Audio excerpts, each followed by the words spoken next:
Ok. Pues, hola, ¿qué tal? Muy buenas tardes. Gracias por presentarse a la tercera charla del ciclo 2025A del Seminario de Cómputo Matemático. El día de hoy nos viene a presentar a Cristian Ramos Sánchez de la Universidad Tecnológica de la Mixteca del Estado de Oaxaca, con la presentación con título La inferencia difusa como herramienta de la administración de anestesia. Muchas gracias. Ok, antes de iniciar, si alguien tiene alguna duda en el traslado de la presentación o algo por el estilo, interrúpame en cualquier momento, de eso no hay ningún inconveniente, tenemos un buen tiempo para hacer esto, y pues si no van entendiendo algo, igual me hablan, de eso no hay problema, y pues espero les guste el tema. Más que nada yo les vengo a hablar de lógica difusa, principalmente en lo que es la inferencia difusa. En este caso, pues la plática se titula La inferencia difusa como herramienta para la administración de anestesia. Vamos a hablar de lógica clásica, lógica difusa, algunos conceptos por ahí, y vamos a ver una aplicación que justamente es para ayudar a administrar la anestesia. El índice de la plática se divide en las siguientes 4 secciones, donde en la primera vamos a ver las diferencias más evidentes sobre la lógica clásica y la lógica difusa, los conjuntos difusos y las funciones de membresía para el segundo contenido. Para la tercera sección vamos a tener los sistemas de control y por último vamos a hablar acerca de la aplicación.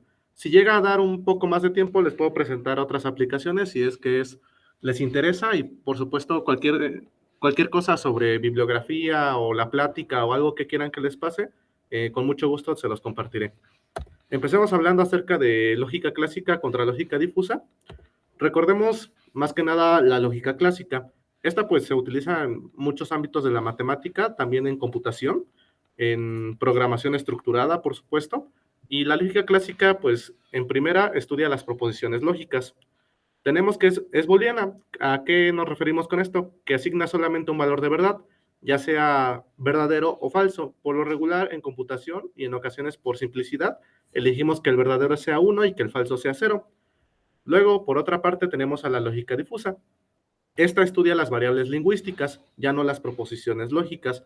Más adelante vamos a ver qué es una variable lingüística, pero pues más que nada es como el contraste, ¿no? Mientras una estudia las proposiciones lógicas, otra estudia las variables lingüísticas.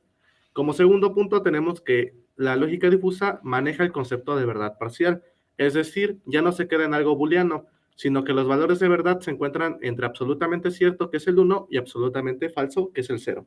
Me voy a adelantar un poco a lo que pues, se presenta más adelante en la plática, pero esto quiere decir que nuestros valores de verdad van a estar encerrados en el intervalo 0,1 cerrado. Es decir, para asignar una verdad parcial, podemos decir que tiene un valor de verdad de 0,7, 0,14, cualquier número entre 0 y 1, pues vamos a manejar eso como verdad parcial.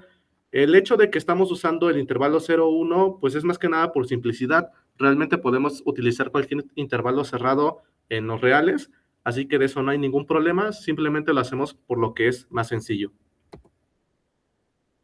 Nos hacemos la pregunta de por qué usar la lógica difusa. Realmente, pues hay muchas razones, pero vamos a ver el contraste que tiene junto a la lógica clásica. Por un lado, la lógica clásica es muy restrictiva, es decir, una afirmación puede ser no verdadera y al mismo tiempo puede ser no falsa. ¿Qué quiero decir con esto? Hay expresiones en nuestro lenguaje natural, en nuestro lenguaje de la vida cotidiana, como por ejemplo el enunciado, él es bueno jugando básquetbol. Cuando digo es bueno, pues, ¿qué te imaginas tú? Va a depender de la persona, ¿no? Algunos van a decir, pues, es excelente jugando, es el mejor del mundo, tal vez juega como los de la NBA, o simplemente es el mejor de su equipo. Realmente el concepto de bueno, pues, tiende a muchas ambigüedades, ¿no? Entonces, justamente aquí vemos un ejemplo de cómo la lógica clásica llega a ser restrictiva. También, pues, van a existir conceptos sin definición clara. En palabras, expresiones que usamos los seres humanos en nuestra vida cotidiana, encontramos con cosas que no tienen rangos bien definidos, como lo puede ser la edad. Por ejemplo, si a un niño le preguntas desde cuándo una persona ya es un adulto, él te va a decir desde los 17 años, 18 años, 20 años, algo por el estilo. Pero si a una persona de 17, 18 o 20 años le preguntas, para ti, ¿cuándo una persona es un adulto?, te van a aumentar esa edad, te van a decir, no, pues a partir de los 30, a partir de los 28, cosa de ese estilo. Entonces, como que otra vez se presta a la ambigüedad, se presta a diferentes factores, ya sean sociales, lugares donde creciste, geográficos, cosas de ese estilo. Entonces, pues los conceptos no llegan a tener una definición clara, no son como las proposiciones lógicas, que un ejemplo de proposición lógica puede ser la frase, hoy es lunes, solamente tiene dos valores de verdad, o es lunes o no es lunes. Si es lunes es verdadero, si no es lunes es falso, no hay nada más. Entonces, la expresión hoy es lunes, que se entiende como una proposición lógica, pues sí se presta a manejarla con lógica clásica, en algo verdadero o en algo falso. Pero otras expresiones, como las que ya mostré con anterioridad, pues justamente tienen como esas limitantes. Otra pregunta que nos podemos hacer es ¿cuándo usar la lógica difusa? Sur y Omron en el 97 pusieron un listado muy grande de cuándo usar esta herramienta, cuándo empezar a emplearla. De hecho, la lógica clásica es algo muy reciente.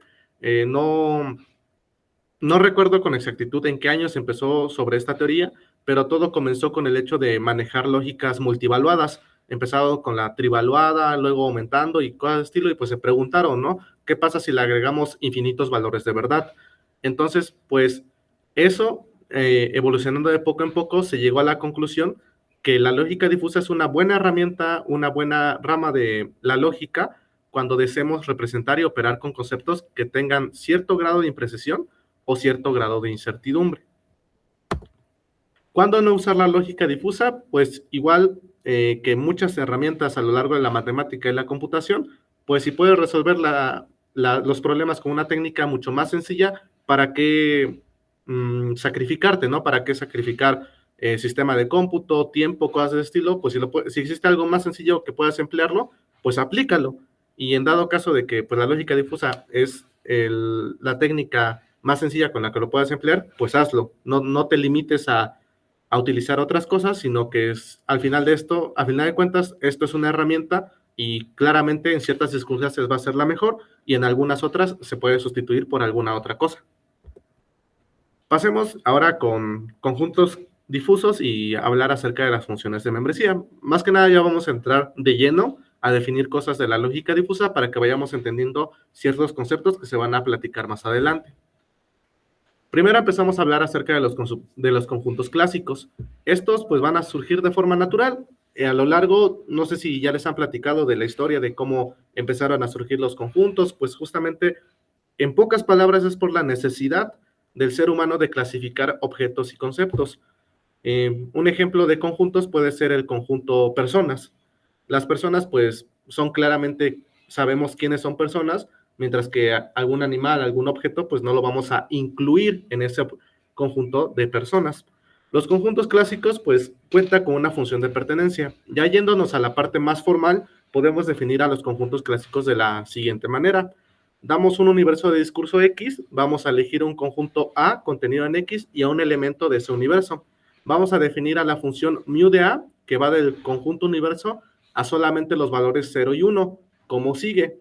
1 si X está en A. Es decir, si X es un elemento de a la función de pertenencia le vamos a asignar un 1. Si X no es un elemento de A, entonces a la función de pertenencia le asignamos un 0. Regresamos al ejemplo de las personas. Si supongamos que agarramos el universo de todos los objetos del mundo, ¿no? Esto incluye seres vivos, esto incluye objetos inertes, cosas de ese estilo, y agarramos a un elemento, un gato.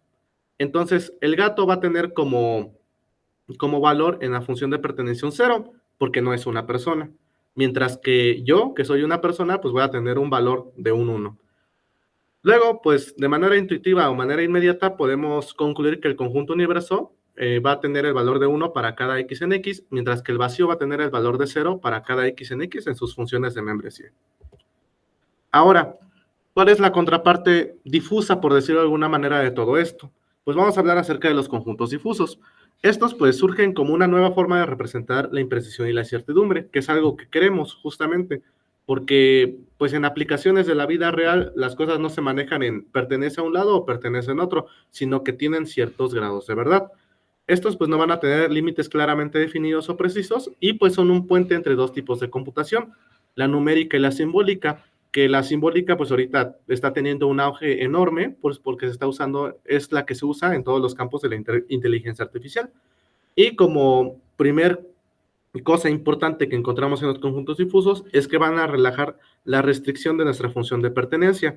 Si recordamos, la función de pertenencia iba del universo X a solamente el valor 0 o 1, mientras que los conjuntos difusos van a tener una función de pertenencia que luego toma otro nombre que se va a ir a todo el intervalo cerrado 0, 1. Estas se conocen como funciones de membresía. Las funciones de membresía, pues las vamos a definir de la siguiente manera. Vamos a hacer la transición de pertenencia o no pertenencia de un elemento a un conjunto difuso. Esta va a ser gradual y va a estar caracterizada por funciones de membresía, que toman como imagen al intervalo 0, 1, los que ya les decía. Vamos a tener la siguiente notación. A con la rayita abajo vamos a denotarlo como un conjunto difuso. A mu de A con esta rayita va a ser la función de membresía del conjunto difuso A. Y mu de A de X va a ser el valor de la función de membresía para el elemento X en el conjunto A. Con esto vamos a poder lograr hacer o representar a un conjunto difuso como un par ordenado, porque al final lo que vamos a tener es nuestros elementos del universo, qué grado de pertenencia tienen al conjunto difuso. Entonces lo vamos a hacer como pares ordenados, donde la primera entrada va a ser el elemento de nuestro universo y la segunda entrada va a ser su valor de la función de membresía. De manera intuitiva, otra vez vamos a tener que para todo el universo, pues los valores, el valor de la función de membresía es 1 para cada elemento y para el vacío va a ser 0 para cada elemento en el universo. Algunos ejemplos de estas funciones de membresía son los siguientes. Aquí tal vez no se logra apreciar bien, no sé si lo puedo acercar, a ver, dejen checo. Un poco. Por ejemplo, tenemos a la gaussiana. Si nos damos cuenta, pues realmente no nos importa mucho en dónde esté su dominio, sino más que nada su contradominio, que va a estar en el intervalo cerrado 0, 1. Aquí podemos ver que pues tiene un comportamiento bonito, ¿no? Al final de cuentas. Otro ejemplo, pues tenemos la triangular. Por ejemplo, acá, en la triangular, solamente alcanza el pico del 1 en un punto, y lo demás, pues tiene ciertos valores entre 0 y 1, pero para todo el resto de los valores en el dominio, pues toma el valor de 0. De hecho, en muchas ocasiones las funciones de membresía sí se definen en todos los reales, y cuando no se le puede asignar como un valor de pertenencia, pues lo que hacemos es directamente ponerle el 0 y pues ya todos los valores que no cumpla cierta condición le asignamos el 0 por simplicidad, para así poder hablar de operaciones entre conjuntos difusos, que es algo que vamos a ver a continuación. Otros ejemplos, pues tenemos la sigmoide, también vamos a tener a la Z, que es como una sigmoide volteada, a la trapezoidal, que aquí pues ya podemos ver que el 1 ya se mantiene un poquito más que solo un punto, a la campana, y pues así como esta, hay muchas más. Estas pues al final parecen distribuciones de probabilidad, ¿no? Pero pues realmente podemos hacer cualquier función que solamente respete el hecho de que su imagen sea el intervalo cerrado 0, 1. Para que esto quede más claro, pues vamos a ver esta de la trapezoidal usual. ¿Por qué se le llama usual?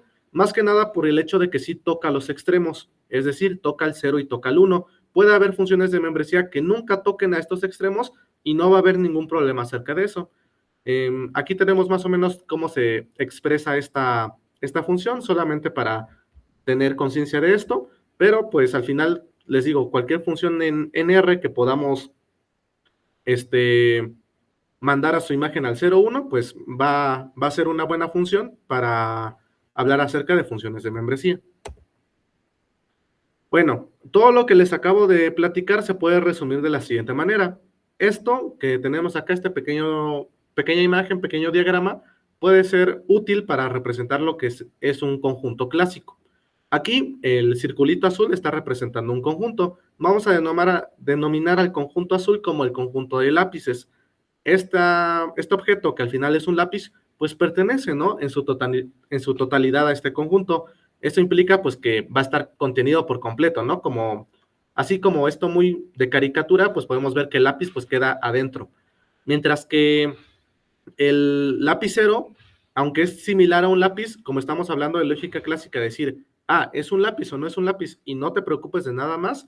El lapicero, aunque se parezca mucho a un lápiz, pues va a estar fuera, porque al final no es un lápiz. ¿Cómo decirlo? no está cumpliendo todas las propiedades para hacer un lápiz y por eso queda fuera. Y un gato, pues, para nada se parece a un lápiz, ¿no? Entonces, pues también queda completamente fuera del conjunto. Mientras que en lógica clásica, en lógica difusa, vamos a tener lo siguiente. Les digo, esto al final es como una tipo caricatura, pero aquí podemos ver más o menos como esa transición entre uno y otro. Aquí el conjunto es rígido, es con bordes realmente estrechos, algo que podemos ver a simple vista, mientras que en lógica difusa, pues lo que pasa es que estos bordes empiezan a difuminar. ¿Con qué objetivo? Por ejemplo, aquí el lápiz, pues sigue en su totalidad en el conjunto lápices, ¿no? Ambos conjuntos, pues representan el conjunto lápices, y el lapicero, por otra parte, que ya es similar a un lápiz, pues de alguna forma ya empieza a estar contenido un poco en el conjunto difuso de lápices. Tal vez su valor de la función de membresía no sea completamente un 1, porque no es un lápiz en su totalidad, pero pues sí, puede ser solamente un valor de membresía como de 0.8, 0.9, porque sí se asemeja a un lápiz. Pero, por ejemplo, el gato pues no se parece casi en nada en lápiz. Entonces, su valor de la función de membresía va a ser cercano al 0, 0.05, 0.1, algo muy cercano al 0 o incluso el 0, dependiendo de qué tan estrictos queramos ser con la definición de nuestra función de membresía. Ahora, después de definir conjuntos, pues por lo regular lo que sigue es hablar de operaciones entre ellos, ¿no? Una de estas operaciones, pues son las intersecciones, la unión y el complemento, son como las tres básicas. En lógica clásica o en conjuntos clásicos, la intersección se puede definir como el mínimo de los valores de las funciones de pertenencia, la unión como el máximo y el complemento como 1 menos el valor de la función de pertenencia. O sea, por ejemplo, en la intersección, si un elemento está en los dos conjuntos A y B, pues su valor de la función de pertenencia es 1 para los dos, entonces el mínimo de 1 y 1 sigue siendo 1. Entonces, esto representa muy bien a la intersección. Con la unión es algo similar y con el complemento también. Algo que quiero resaltar son las propiedades que se muestran a la derecha. Aquí podemos ver como las más importantes, las más comunes que encontramos a lo largo de operaciones entre conjuntos, donde las que más resaltan es la ley de no contradicción y la ley del tercero excluso, que son cosas que se cumplen gracias a cómo están definidas estas operaciones. Por otra parte, para hablar acerca de operaciones con conjuntos difusos, la cosa ya no es tan sencilla. Debemos definir cierto tipo de funciones. Para la intersección, esas funciones se le conocen como T-normas. Al final, las T-normas van del producto cruz del 0,1, 0,1 hacia el 0,1. Y las T-normas deben cumplir, en principio, 4 axiomas para que sea una buena intersección. Estas 4 axiomas es la condición de frontera, la monotocidad, la conmutatividad y la asociatividad. Para las T-conormas es algo similar. De hecho, los nombres de los axiomas son los mismos, solamente la diferencia de cómo se emplean. Ahora, para el complemento, en este caso, como el complemento solamente estás hablando de un solo conjunto, pues va del 0,1 al 0,1 y solamente debe cumplir 2 axiomas, aunque el axioma 1 son como dos axiomas, entre comillas, incluidos en uno solo, y con esto podemos hablar acerca de operaciones entre conjuntos difusos. Ahora, lo que vamos a notar o lo que vamos a resaltar en este caso es lo de la derecha, las propiedades. ¿Qué pasa con estas propiedades? Pues lo que sucede es que justamente, a diferencia de lo anterior, ya no se cumple la ley de no contradicción y la ley del tercero excluso. Para que se lleguen a cumplir estas dos, las funciones T-normas, T-conormas y los complementos deben cumplir ciertas propiedades extras para que sí se satisfaga en todo momento estas dos propiedades. De manera general no es así y es una de las cosas como que pierde la lógica difusa, pero al mismo momento está ganando otras ventajas. Algunas subclases especiales para estas funciones T-normas, T-conormas, que de hecho las T-conormas también se les llaman S-normas, son las siguientes: el axioma I5, I6, I7, los axiomas U5, U6 y U7, y para los complementos el C3 y el C4. Estos solamente son como propiedades extras que le podemos agregar a estas funciones, como por ejemplo, una de las más comunes es la continuidad. En ocasiones, pues, dependiendo de qué aplicación estés haciendo, de qué le estés agregando, de qué es lo que deseas modelar o cosas de ese estilo, pues es dependiendo también de qué es lo que le vas a pedir a la función, qué es lo que vas a querer y por supuesto cuál es el extra que que tiene que satisfacer para dependiendo qué es lo que quieres modelar o qué es la aplicación que quieres realizar. Algunos ejemplos de estas funciones son los siguientes. Tenemos como T-normas a estas tres, las T-conormas a las siguientes tres y los complementos difusos a estas tres, donde podemos resaltar que la primera de cada una se le conoce como estándar. Y si estábamos atentos hace rato, podemos notar que estas primeras tres son exactamente las que se definen para conjuntos clásicos. Es decir, las funciones que están definidas como las operaciones entre conjuntos clásicos al final satisfacen los axiomas principales para estas funciones y pues podemos también manejarlas en conjuntos difusos. Pero pues como que no tendría mucho sentido o bueno, va a depender justamente de qué es lo que quieres modelar, así que pues al final puedes tú empezar a crear tus T-normas, tus T-conormas y tus complementos difusos de acuerdo a tus necesidades.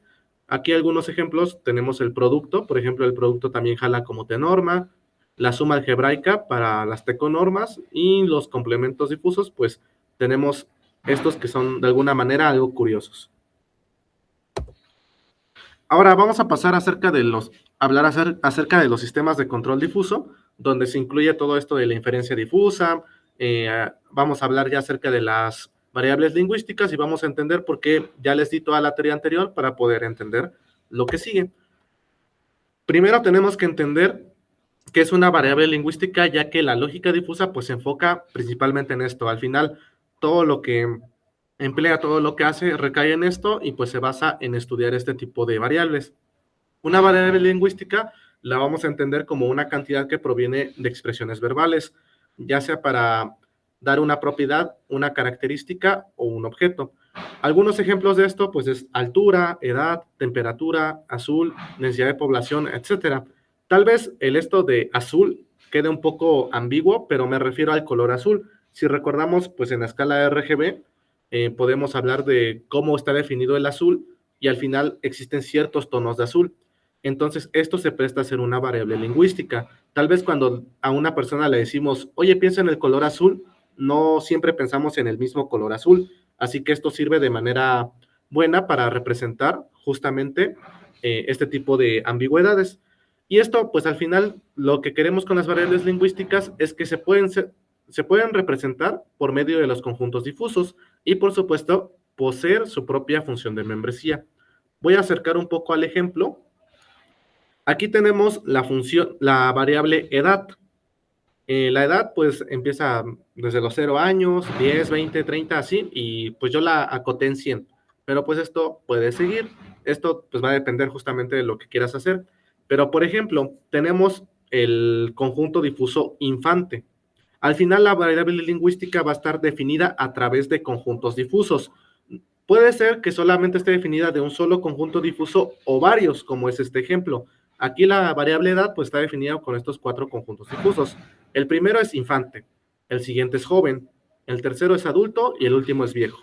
Si podemos ver, pues un infante cuando tiene 0 años, pues está en su auge, ¿no? Como que tiene el valor de la función de membresía 1, pero mientras más va creciendo en edad, es decir, por ejemplo, aquí más o menos son como los 15 años, pues ya no se considera un infante, pero de pasar a ser un infante, llega a pasar a ser un joven. O sea, si comparamos y nos paramos aquí en los 15 años, pues ya tiene muy poco grado de pertenencia al conjunto difuso infante, pero para el conjunto joven, empieza a aumentar de una manera muy buena. Y el joven tiene como que su auge entre los 18 y 22 años, pero cuando ya estás hablando de alguien que tiene 60 años, por ejemplo, deja de ser joven y ya es un adulto, pero hasta cierto punto es un adulto y al mismo tiempo empieza a ser un viejo. Entonces, aquí es donde entran ese tipo de operaciones que ya habíamos mencionado con anterioridad, que es la intersección, la unión, cosas de ese estilo, porque al final, si nos paramos de nuevo en los 60 años, pues aquí tienes 2 valores de membresía, ¿no? La de la función, la del conjunto difuso viejo y la del conjunto difuso adulto. Así que aquí, como encontrar el valor de la membresía de la intersección, para eso nos van a ayudar las T-normas. Luego, toca hablar acerca de 2 procesos muy importantes al momento de las aplicaciones. Uno de estos es la fusificación y el siguiente es la defusificación. Para la fusificación no hay mucho que buscarle, es simplemente la conversión de una cantidad rígida a una cantidad difusa. Esto pues es con el objetivo de asociar las variables lingüísticas, las expresiones verbales, a conjuntos difusos. Es una traducción simplemente del lenguaje o de las expresiones verbales a un lenguaje formal o un lenguaje matemático, por llamarlo de alguna forma. Y por supuesto, pues es la representación de datos imprecisos como conjuntos difusos. Este es un paso útil, pero no es obligatorio cuando se usen sistemas de control, porque hablar de sistemas de control realmente es un tema muy extenso. Así que, pues para los sistemas de control en general, como pasar por el camino de los conjuntos difusos no es obligatorio, te lo puedes saltar, pero en este caso para los sistemas de control difuso, pues sí, como que tiene su objetivo, ¿no? Y por otra parte tenemos la defusificación, que su propio nombre nos los dice, es algo intuitivo y pues resulta que nada más se trata de el proceso inverso de la fusificación. Ahora lo que queremos es llevar la cantidad difusa a una cantidad rígida. Y pues esto es esencial para la resolución de problemas, donde la salida va a ser una cantidad escalar. ¿Por qué es necesario? Porque al final, si estamos manejando conjuntos difusos y queremos saber exactamente cuál es el valor de alguna cosa, pues no nos sirve que la salida de nuestro sistema sea al final otro conjunto difuso. Eso nos va a dejar en la ambigüedad, nos va a dejar varados en el limbo. Lo que queremos realmente es tener una cantidad estricta, una cantidad rígida, y por eso lo obtenemos con el proceso de difusificación. Esto nos implica que va a jugar un papel importante en los sistemas de control y demás aplicaciones en la lógica difusa.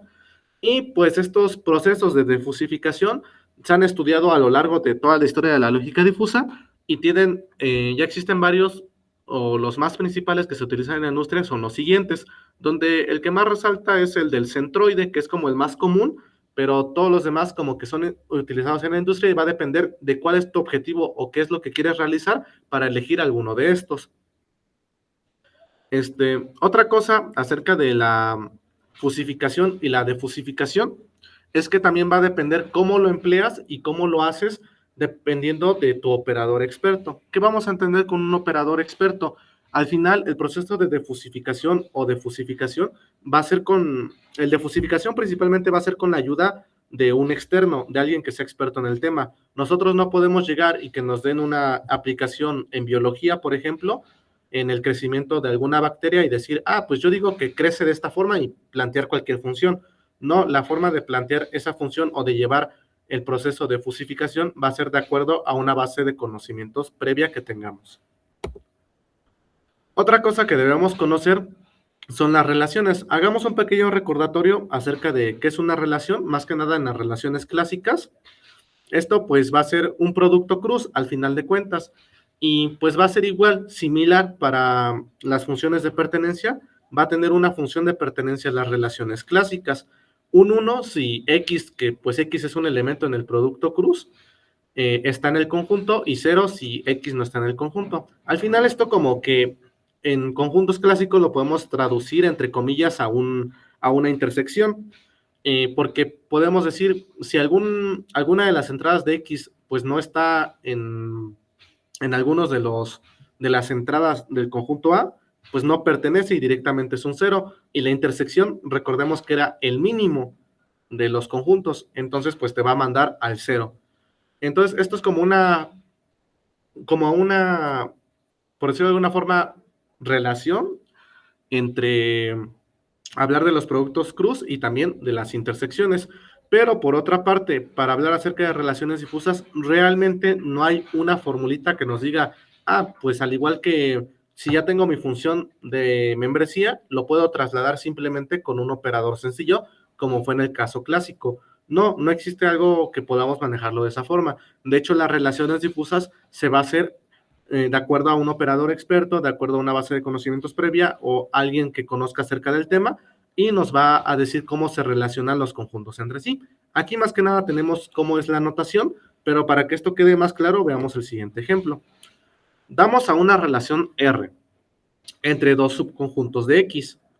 Entre los dos subconjuntos X, que es Beijing, Nueva York y Londres, y Y es el conjunto Nueva York y París. Estos conjuntos los agarramos del universo ciudades del mundo. vamos a representar a la relación R, o va a simbolizar el concepto muy lejos, es decir, qué tan lejos está una ciudad de otra. Entonces, la forma de relacionar a estos conjuntos queda de la siguiente manera. Beijing y Nueva York pues están muy lejos, su valor de la función de membresía es un 1, mientras que París y Beijing es de 0.9, pues porque están lejos, pero no tan lejos como estas dos ciudades. Pero por ejemplo, Nueva York y Nueva York, pues en acuerdo a distancia, no están muy lejos, de hecho es la misma ciudad, así que pues suena coherente, ¿no? Asignarle el valor de la función de membresía de 0. Y Nueva York y París, pues están lejos, pero no tanto como las ciudades con anterioridad, entonces 0.7. Al final, lo que quiero que se queden con esto es que una relación no se va a tratar simplemente de crear una nueva función o de que algo que ya exista como el proceso de fusificación, algo que nada más, pues solamente hago la traslación o hago el caso general. No, realmente no se trata de eso, sino que la función o la forma de relacionar los objetos va a ser a partir de nuestro conocimiento previo o de nuestra base de datos que tengamos para lo que queramos hablar. Luego, lo que sigue es hablar de los sistemas basados en reglas difusas, es decir, los sistemas de inferencia difusa, que esto es como lo principal de esta plática. Vamos a hablar de los FIS. Los FIS, al final, se entiende como un conjunto de reglas if-then. ¿Qué es una regla if-then? Es simplemente tengo un antecedente y cumple un consecuente, tal y como se traduce, sí y entonces. Entonces, en lógica difusa, vamos a tener que las reglas if-then se manejan de la siguiente manera. Una regla es de la forma if-then si tiene la siguiente forma. Es decir, si x1 es a 1, el entender la palabra es decir, que pertenece a ese conjunto. Es decir, x1 pertenece al conjunto A1. Y O, ¿por qué los conectivos I u O?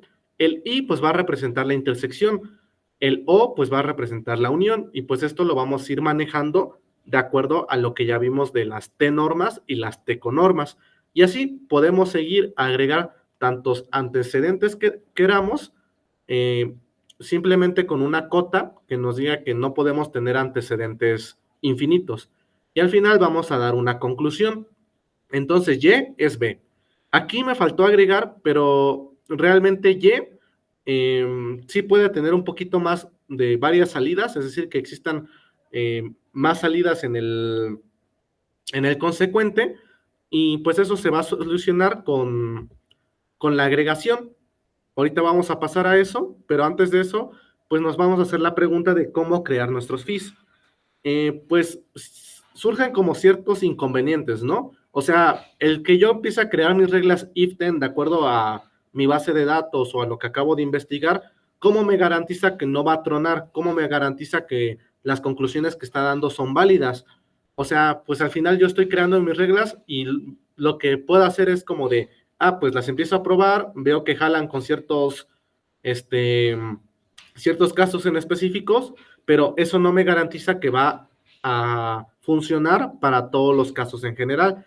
Entonces, para solucionar esos problemas, nuestros FIS deben cumplir estas 4 cosas: que sea completa, consistente, continua e interactiva. Aquí, en estas 4, pues vienen ciertas propiedades que ya mencioné con anterioridad. No me voy a detener mucho en esto, pero si a alguien le interesa, puedo platicarles más acerca de esto y entender más o menos a qué se refiere cada una de ellas. Pero lo que quiero que se queden con esta diapositiva es que sí existe una forma de hacer que nuestros FIS no truenen, que no caigan en malas conclusiones, que no caigan en ciclos o cosas de ese estilo. Ahora, como les decía, el sistema de reglas puede tener más de una conclusión, es decir, que no solamente se maneje en un conjunto difuso B, sino que Y pueda ser un B1, un B2 o muchos conjuntos difusos que pues existan, ¿no? Tanto tú como quieras, mientras sea una cantidad finita.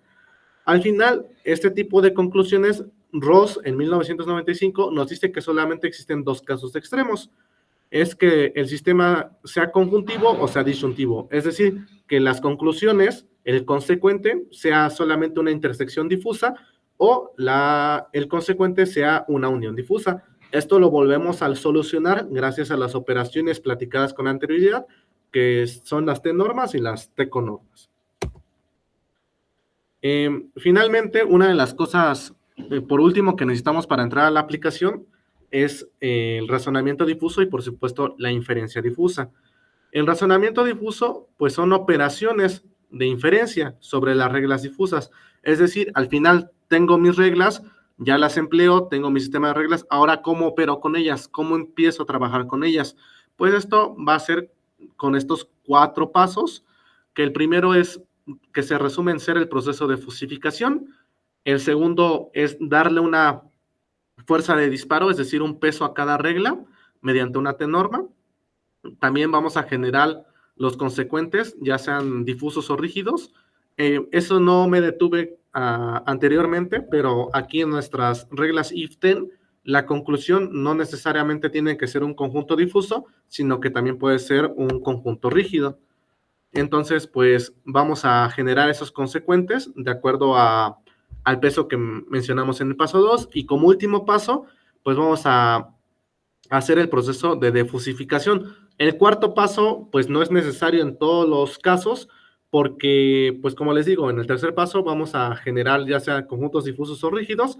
Si llegamos a generar conjuntos difusos, pues sí es necesario el proceso de defusificación, pero si creamos conjuntos rígidos, pues ya no es necesario el proceso de defusificación. Y pues entrando a la inferencia difusa, para los sistemas de control, pues existen estos métodos llamados justamente de inferencia difusa, que abordan estos pasos mencionados con anterioridad y interpretan los sistemas basados en reglas. Es decir, esta inferencia difusa lo que hace es, ok, me das tu sistema de reglas, yo lo interpreto, yo sé cómo operar con ellos, respeto estos 4 pasos y al final yo te doy un resultado. Los más conocidos en la industria son el método de Mamdani y el método de Sugeno. Estos 2 métodos va a depender de acuerdo a lo que se haga en el paso 3. Si uno ya da como consecuente un conjunto rígido, se va directo al método del Sugeno, y si da un conjunto difuso, utilizamos el método de Mamdani. Todo lo que les acabo de decir con anterioridad se resume en este diagrama. Cuando queramos hacer una aplicación donde empleemos los sistemas de control difuso, es decir, donde apliquemos la inferencia difusa, se va a resumir en este diagrama que tiene los siguientes pasos. Vamos a tener como entrada pues una serie de datos, ¿no? Lo que sigue después es hacer la escala de factores y la normalización. ¿Por qué la escala de factores? Porque al final lo que queremos es como llevarlos al intervalo 0, 1 o cualquier intervalo que queramos manejar dependiendo de lo que queramos hacer. Y por supuesto que en ocasiones tenemos cosas que no son cuantitativas, sino cualitativas, y entonces normalizar justamente este tipo de datos. Luego, a través de la base de conocimientos, esos datos cualitativos o cuantitativos que ya estén normalizados o escalados, pues los vamos a fusificar. Esto es muy importante tener en cuenta que el proceso de fusificación, como les digo, necesitamos la ayuda de un operador experto o de alguien que conozca en el tema para poder emplear una buena función de membresía. Luego, con ayuda de nuestro FIS, nuestro sistema de reglas, pues aplicamos la inferencia difusa para al final hacer la defusificación y la desnormalización, o sea, llevarlo otra vez a como fueron los datos de entrada, meterlos hacia el controlador o lo que se vaya a operar y pues dar una salida. Aquí en el controlador, aquí podemos agregar antes del controlador a otra cajita que represente como un sensor. Ese sensor pues nos puede decir, tu salida es correcta, ok, pues ya mándala a la salida. Tu salida no es correcta, regrésate y vuelve a escalar los factores. Este diagrama es el más sencillo que existe, pero lo podemos extender cuanto queramos para ver cómo va evolucionando las cosas, y de hecho algo con lo que trabaja muy bien esto de la inferencia difusa es justamente con redes neuronales. Si empezamos a entrenar redes neuronales para que empiecen a hacer nuestro propio sistema de reglas, o ellos mismos o las propias redes neuronales empiecen a dar su propio proceso de fusificación, pues lo vamos a entrenar de tal forma con un diagrama similar, pero regresando cada vez que nos esté dando una salida que no sea la que deseemos. Todo lo que les acabo de mencionar en esto de sistemas de control difuso, pues es muy pesado para una persona hacerlo a mano, ¿no? Todo esto de la talacha, todo esto de llevarlo de poco en poco, pues es algo muy tardado, muy, muy pesado, muy tedioso, pero lo podemos arreglar gracias a las herramientas computacionales. En este caso, pues yo para la aplicación utilicé MATLAB, en específico al Fuzzy Logic Designer, y pues si me lo permiten, pues les voy a enseñar más o menos cómo se ve en la aplicación. Me va a salir un ratito de la presentación. Aquí más o menos tenemos el MATLAB, nos vamos a donde dice Apps, aquí no sé si lo estén alcanzando a ver, y luego aquí en las apps hay muchas. Esta es la versión 2015A. En la versión, creo que es a partir de la 18 donde cambiaron el Fuzzy Logic Designer que está acá, pero más o menos en la 15A se va a ver de la siguiente manera. Vamos a esperar a que cargue un ratito, y esto es así como se ve el Fuzzy Logic Designer. Aquí de lo que más resalta, pues es lo que tenemos como entrada.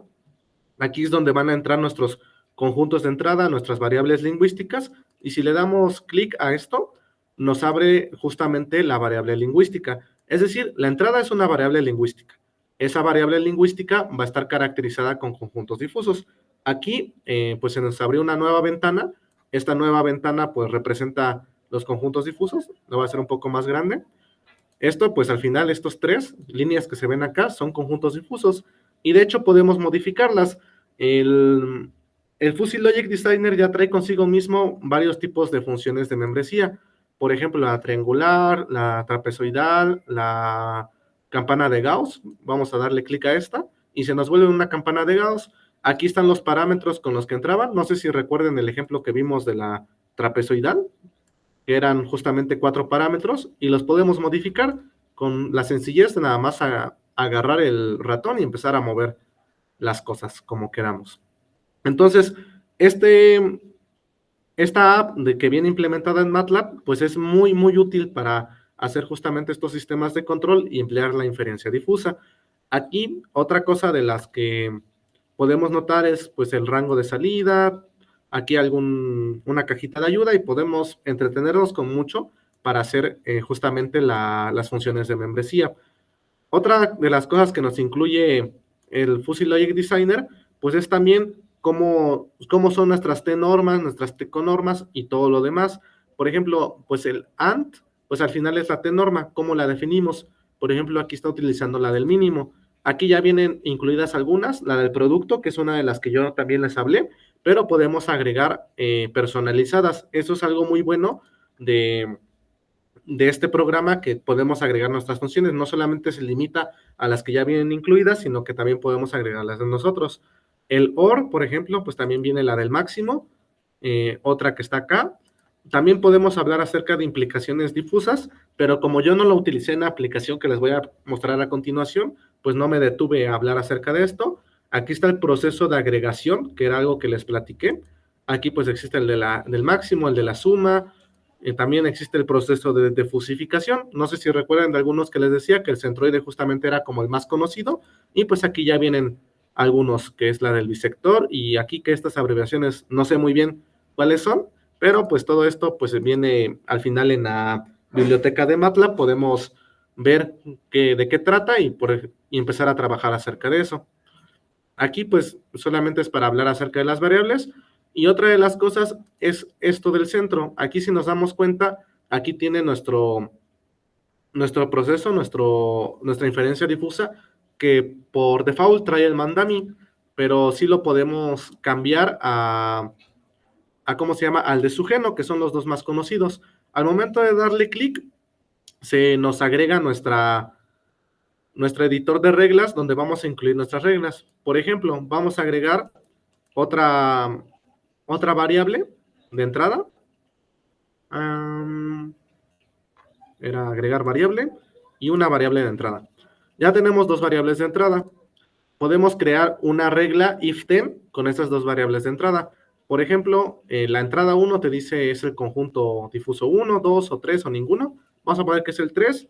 Vamos a poner que nuestra regla está conectada por un OR, y la vamos a unir con el conjunto, que la entrada 2 es el conjunto difuso 2.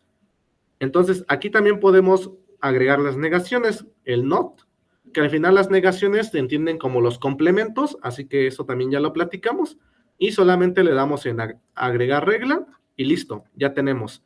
Si la entrada 1 no es el conjunto 3 y la entrada 2 es el conjunto 2, Entonces la salida es el conjunto 1. Aquí me faltó elegir cuál era nuestra salida, pero lo podemos hacer. Por ejemplo, agregamos ahora le quitamos el NOT, agregamos y ahora queremos un AND y damos, por ejemplo, la salida 3. Agregamos la regla y así podemos empezar a agregar las reglas que tenemos. Aquí podemos ver una desventaja de lo que tiene este programa, es que las reglas pues las estamos agregando manualmente. O sea, si tuviera muchas entradas, por decir alguna cosa, 10 entradas y cada una es de dos conjuntos difusos, al final estamos hablando de 1024 entradas, 2 a la 10.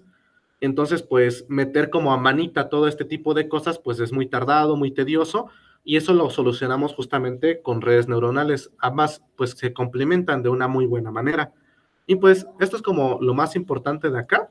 Y como último tenemos nuestra salida. Aquí en la salida, pues al final vuelve a ser un conjunto difuso. Y lo mismo, podemos elegir la que queramos, por ejemplo una sigmoide, empezar a trabajar con ella, moverla donde queramos y podemos eliminar, de hecho, estos conjuntos. Podemos eliminar alguno de estos, por ejemplo, remover, y solamente estamos hablando de 2 conjuntos difusos para la salida. Aquí pues podemos jugar, podemos editar como nosotros queramos, dependiendo de cómo queremos hacer nuestra aplicación, y esto es como lo más resaltante de lo que trae el Fuzzy Logic Designer. Volviendo a la presentación, vamos a emplear todo lo que les acabo de enseñar para la aplicación. Vamos a hablar acerca de la administración de anestesia con ayuda justamente de la inferencia difusa. Planteemos el siguiente problema. En la mayoría de las intervenciones quirúrgicas para anestesiar a los pacientes se utilizan técnicas manuales en los hospitales. Los sistemas manuales pues funcionan en situaciones on u off. Esto lo vamos a entender como encendido y apagado. Es decir, desde tiempo atrás ya los hospitales han implementado máquinas que pues agregan anestesia, pero al final solamente es, enciéndelo o apágalo. Y el que termina controlando eso de encender o apagar es justamente un anestesista o a veces algún programa, pero que el anestesista tiene que sustentar o controlar durante la operación. Y pues justamente al no haber valores del intervalo entre on y off, que podemos entender como 1 y 0 en los sistemas manuales, pues la mayoría de intervenciones quirúrgicas no pueden ser seguras y cómodas. Por esto se propone aplicar el control difuso para hacer el control de la anestesia y de esta forma atacar el problema. Vamos a proponer un enfoque objetivo para poder administrar anestesia a los pacientes durante la operación quirúrgica. Antes de empezar a hablar de la aplicación, lo que quiero resaltar es que esto no está diciendo que vamos a sustituir a los anestesistas, que somos expertos en el tema. No, al final viene siendo simplemente una ayuda para los anestesistas y emplear ese tiempo que tardaban en calcular cuánta anestesia le voy a aplicar, cuánto tiempo, cosas de ese estilo, en cosas más importantes o estar checando al paciente. Aquí podemos ver en los beneficios potenciales para usar esta herramienta son las siguientes: aumentar la seguridad y el confort de los pacientes, dirigir la atención de los anestesistas a otros datos fisiológicos que deben mantener bajo control, reducir las tareas de los médicos, proteger el medio ambiente con el uso necesario y suficiente de agentes anestésicos, y el último, muy entre comillas, reducir el costo en las operaciones quirúrgicas. Para esto vamos a ver el siguiente ejemplo. Se hizo un estudio médico a 27 personas. Fueron intervenciones quirúrgicas durante 10 minutos. Fueron 12 mujeres y 15 hombres, y las edades oscilaban entre los 3 y 77 años. Se empezaron a tomar los datos y se definieron las siguientes variables lingüísticas de entrada y de salida. Para las entradas tenemos a P y a F, donde P es la presión sanguínea, que el valor mínimo que se obtuvo en estas 27 intervenciones fue 60, el valor máximo 220, para la frecuencia el valor mínimo fue 40 y el valor máximo 150, y como variables de salida vamos a tener a A, que es el radio de anestesia. El radio de anestesia pues tuvo como valor mínimo 0 y valor máximo 4. Aquí no estamos especificando para qué intervención quirúrgica se hizo. De hecho, la aplicación sí está muy por encima, es algo meramente representativo, pero esto se puede mejorar de muchas formas. Por ejemplo, en las variables de entrada podemos agregar muchas variables, como puede ser peso, edad, sexo, frecuencia respiratoria, comorbilidades, que si padece alguna enfermedad crónica, que si tiene asma, o sea, varias cosas que los médicos consideran al momento antes de hacer una intervención quirúrgica pueden ser incluidas en este ejemplo y por supuesto mejorar la aplicación. Aquí, como les digo, es algo representativo y pues en este caso vamos a representar a nuestro resultado final como C y va a representar el radio de anestesia. La solución para este problema, pues con ayuda de los anestesistas, se hicieron los valores de la función de membresía y se dividieron en conjuntos difusos, muy bajo, bajo, normal, alto y muy alto. Y es como se muestra a continuación. El conjunto difuso muy bajo para presión sanguínea, pues es menor a 80. De frecuencia cardíaca, menor a 50. De radio de anestesia, 0. El bajo, pues está entre 88 y 92, 58 y 62, y así con cada uno de estos. Para las variables de entrada, pues tuvimos que hacer el proceso de fusificación, tal y como lo mostrábamos en nuestro diagrama, y esto se hizo con conjuntos. Se utilizaron conjuntos de tipo trapezoidal, y por otro lado, para el dato de salida, pues que se obtiene a través del proceso de inferencia, lo utilizamos también conjuntos de tipo trapezoidal y lineal, como se muestra a continuación. Aquí pues tenemos a los conjuntos de la presión sanguínea, que son 11 conjuntos en total, va del P1 al P11, de la frecuencia cardíaca del F1 al F7, y pues más o menos aquí vienen los valores en los que está oscilando estos signos vitales. Si acercamos un poco, podemos ver más o menos cómo se comportaban estos conjuntos, y por este lado cómo se comportaban los de la frecuencia cardíaca. Aquí si nos damos cuenta, pues estamos manejando muchos conjuntos, ¿no? Muchos conjuntos difusos. Era lo que les decía. Por ejemplo, aquí, ya al manejar 11 conjuntos para la presión sanguínea y 7 para la frecuencia cardíaca, estamos hablando de 11% reglas IF-10.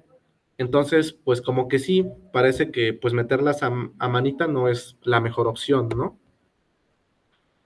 Y luego para la solución el resultado de salida, pues solamente se manejaron 5 conjuntos. Aquí están los lineales, que es el A1 y el A2, los trapezoidales, el A2, A3 y A4, y pues el rango estaba entre 0 y 4. Esto es nuestro conjunto, nuestro dato de salida.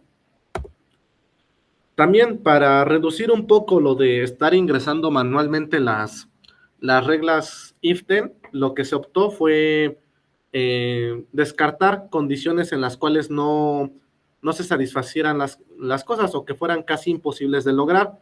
Por ejemplo, que una presión sanguínea sea alta y la frecuencia cardíaca fuera muy baja, es muy improbable. Si llega a pasar, es muy improbable, así que nosotros lo categorizamos como condición inválida para no meter tantas reglas IF-10, y así con cada uno de estos. Las reglas IF-10 quedan de la siguiente manera. La vamos a leer de la siguiente forma. Si P es P1 y F es F1, entonces A es A1.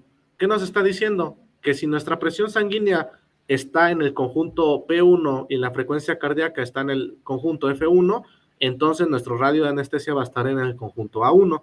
Así para cada una de las combinaciones que puedas hacer, y aquí las que están denotando la letra N, pues al final son las condiciones inválidas que descartamos para no extendernos mucho con nuestras reglas IF-10. Aquí pues al final viene siendo como una matriz, porque solamente estamos teniendo 2 variables de entrada, pero pues si extendemos estas variables de entrada, pues se empiezan a volver una hipermatriz que cada vez es más grande y pues un poquito menos fácil de representar visualmente, así que por eso también se eligió solamente manejar 2 variables para que se viera un poco cómo funciona este tipo de reglas.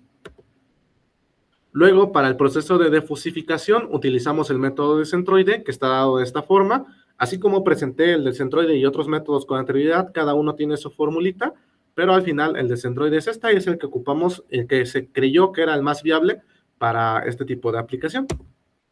La implementación en MATLAB, pues aquí tenemos lo que ya les había presentado del Fuzzy Logic Designer. Aquí está el conjunto P y el conjunto F, donde P era el de presión sanguínea, F frecuencia cardíaca. Para el método del AND utilizamos el mínimo, para el método del OR el máximo, para la implicación el producto, la agregación el máximo, la defusificación el centroide y el del FIS el mandami. Luego como salida tenemos AA, que es el radio de anestesia, y más o menos así se veían los conjuntos. Este es el conjunto A.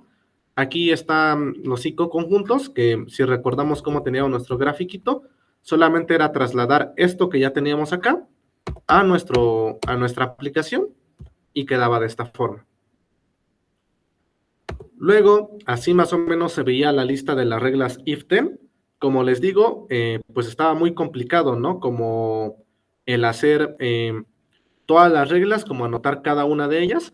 Entonces, como en esta ocasión, pues sí, optamos por anotar de una en una, cada una, pero pues lo más viable es que al final esto lo logremos automatizar para no perder mucho tiempo y eso se va a lograr con la ayuda de las redes neuronales.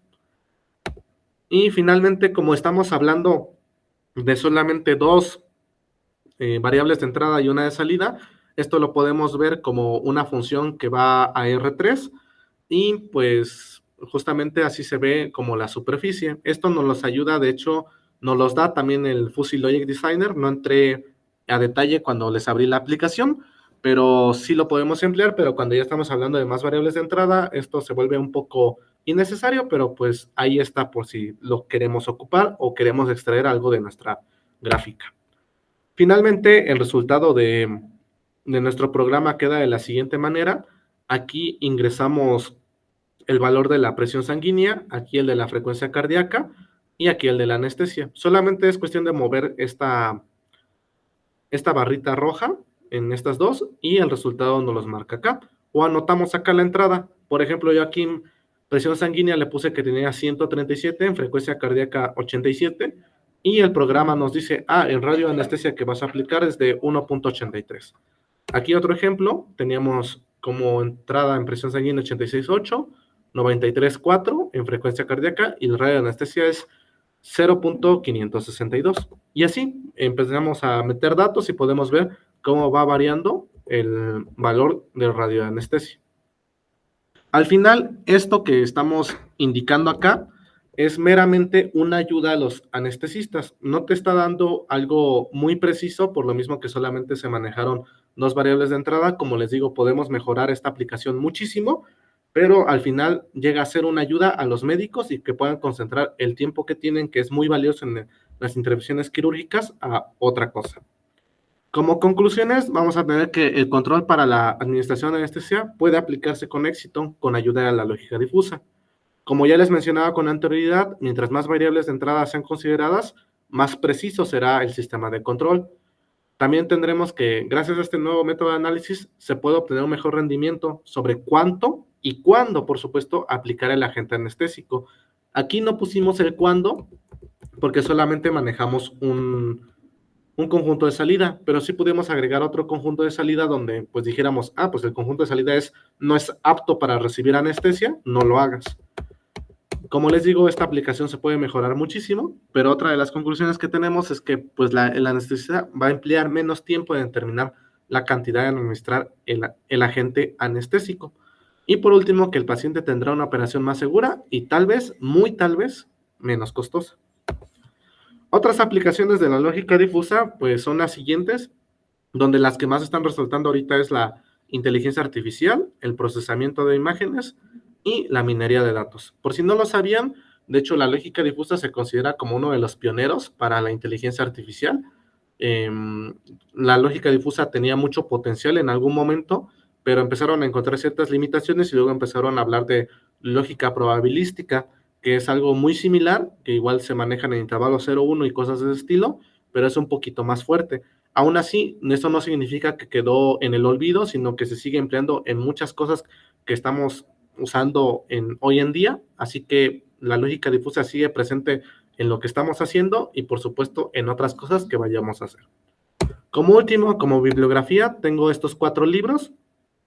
El primero es un libro que nos habla de meramente la parte de computación, donde empecé a hablar acerca de, no tanto de la lógica difusa, sino más que nada de lo que se habla en la computación, de cómo lo de MATLAB, las funciones, cómo traducir eso a la computabilidad. El segundo libro es un libro que está muy completo, tiene buena teoría y aplicaciones, pero no profundiza, sí, este sí profundiza muy bien en el aspecto de matemático, es decir, este es como el libro más formal para llevar un curso de lógica difusa, como yéndote a la parte axiomática, en la parte de teoremas, de lemas y todo eso. El segundo libro es indicado para eso, mientras que el tercer libro no se enfoca mucho en la teoría, se va más directamente a las aplicaciones, como aquí dice aplicaciones en ingeniería, y pues nada más como que te da la embarrada de la lógica difusa y se concentra mucho en las aplicaciones. Y por último, el cuarto libro es el que nos habla justamente del Fuzzy Logic Designer que tiene MATLAB, de otras aplicaciones que tiene MATLAB para la lógica difusa y cómo la teoría y las aplicaciones lo podemos trasladar a esta herramienta computacional. Y bueno, de mi parte es todo y no sé si alguien tenga alguna pregunta.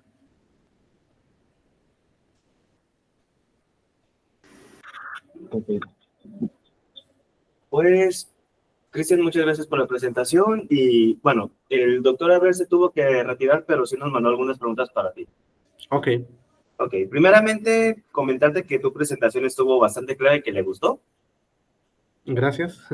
Y ahora sí, la primera pregunta es la relación entre lógica difusa y cuestiones de probabilidad o estadística. Es decir, la parte de la función de pertenencia se parece a funciones de densidad de probabilidad. Sí, de hecho era lo que les mencionaba, que en los ejemplos que yo daba, pues todas como que parecían funciones de distribución, ¿no? Al final de cuentas, por ejemplo, pues aparece la campana de Gauss, una de las más clásicas en probabilidad. De hecho, relación con probabilidad de manera directa no existe entre lógica difusa y probabilidad. Sin embargo, sí podemos hablar acerca de medidas. Sí podemos meter algo de teoría de la medida, hablar acerca de una medida para empezar a hablar de las T-normas y las T-conormas.